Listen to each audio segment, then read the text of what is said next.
What is up, everybody? Cinephile Mike is here, and it is day 91 of Award Season Review Season 3. 97 reviews coming at you in 97 days, covering many of the films up for awards recognition this season. Now, some of the films I'm talking about may still be in theaters or be awaiting a re-release or its initial release, but all statistical information I am providing to you is current within 7 days of recording and posting.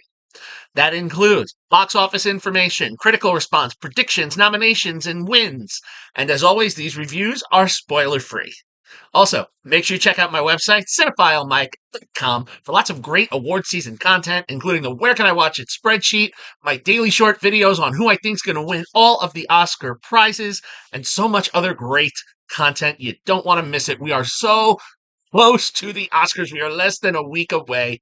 So if you are joining me on posting day, you may say, Mike, why are you doing a new theme? It's Monday, not Tuesday. Well, you're right.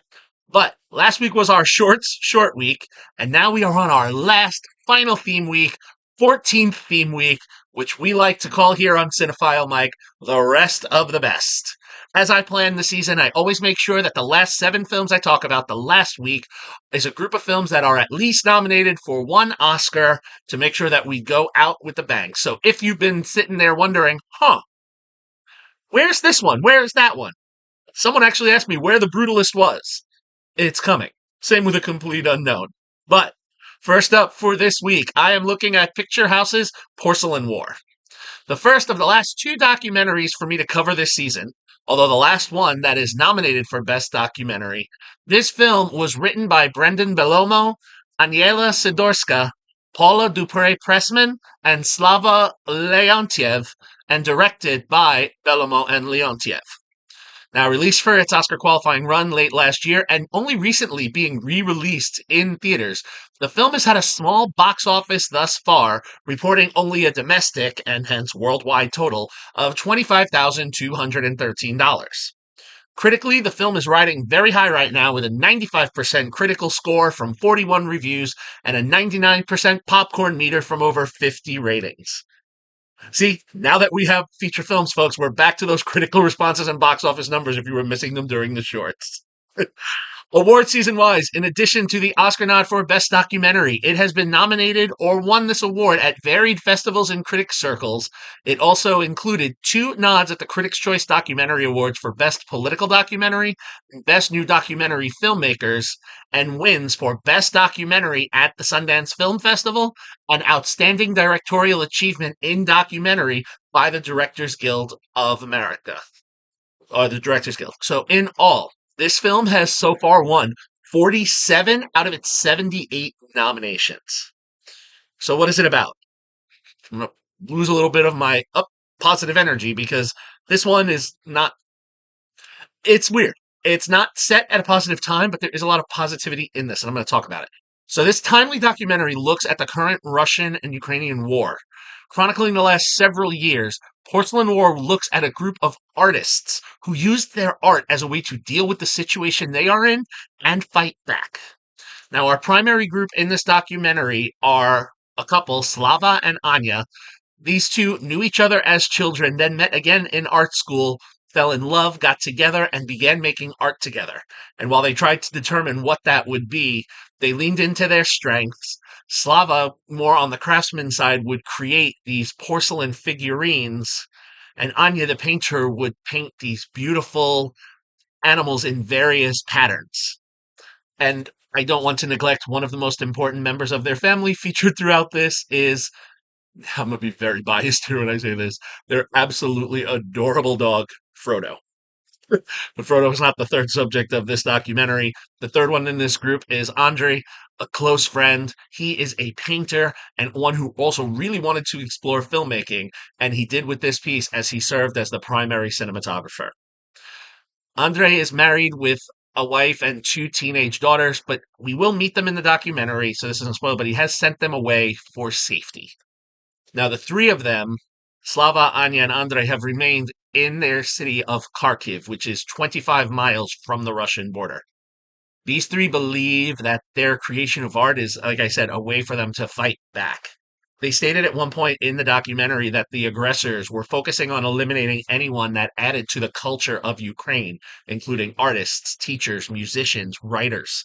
However, they believe that the stories that they tell through their art show their resilience and that desire that they will not be erased. These are the words that they use. So powerful, I had to use them here. In addition to this, Slava and Andrei are two of the many civilians who have joined the Ukrainian special forces, made up of volunteer citizens who want to go up against the trained Russian army. In this, Slava, in addition to being an artist, has stepped up as a weapons trainer and spends his days training other special forces volunteers how to shoot. Now we follow this trio as they address what is going on around them, and also follow Slava and Andrei's unit, the Saigon unit, as they patrol and protect their homelands. We meet many of the members that consist of people from every occupation you can imagine, with artists and teachers, IT techs, weapon designers, and also furniture makers and farmers. Everyone who believes in saving Ukraine was staying to fight. This is a really uniquely built documentary. All of the footage was collected by subject and cinematographer Andrei Stefanov, and he really crafts the story of the everyman who doesn't want to just stand by and be a victim.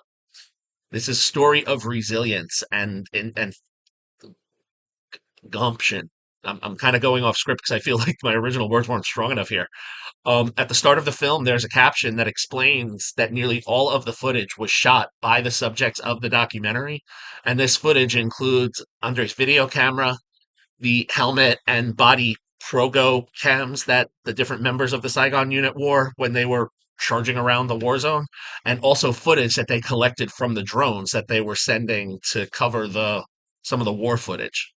And as the Saigon unit is put into various circumstances, and even just as we watch this, I have to say, Dagha Brakhas, who provided the score for this, all of the music, it it at times felt like I was listening to a score similar to that of a Dune film. It was this haunting blend of drums and synth instruments and also these chants and stellar vocals. And you really feel the danger in every shot, and you wonder if given the circumstances, is everyone in this group that we're meeting and really kind of connecting with going to survive by the end of this documentary? Look, this season there have been several films that have looked at arts as therapy, and I can't stress enough how important that is. I talked about it when I talked about Sing Sing and Ghostlight, Instruments of a Beating Heart. And here with the creating of this documentary, we feel that pain, but we see how the subjects deal with it and don't just say, woe is me. They're like, well, woe is me, but you know what? I'm going to do something. There's this one really beautiful, intimate scene where Anya talks about her creation with how she paints the porcelain animals, and some of her paintings then come to life through absolutely stunning animation, both CGI animation and hand-drawn animation by Blue Studios. And some of the scenes they're depicting, we see kind of performed on the bodies of some of the porcelain animals. Um, I really feel like I have to stop there because I don't want to spoil this film, but I'm giving you these pieces of this uniquely crafted documentary.